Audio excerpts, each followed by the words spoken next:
بسم اللہ الرحمن الرحیم۔ السلام علیکم۔ دفعہ نمبر 463 تعزیرات پاکستان جعل سازی۔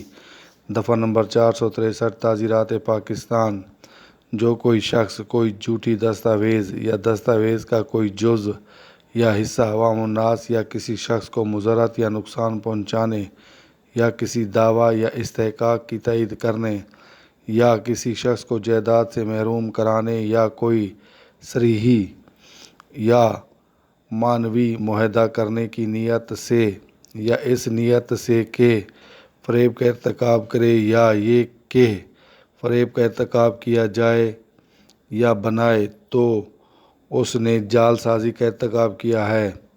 مضرت کے معنی نقصان، تائید کرنا کے معنی تصدیق کرنا، دعویٰ کے معنی قانونی حق، تائید کے معنی توثیق کرنا، ارتکاب کا معنی کسی فعل کو مکمل کرنا، استحقاق کے معنی قانونی یا اخلاقی حق، مضرت کے معنی نقصان، صریحی کے معنی مفصل یا صاف۔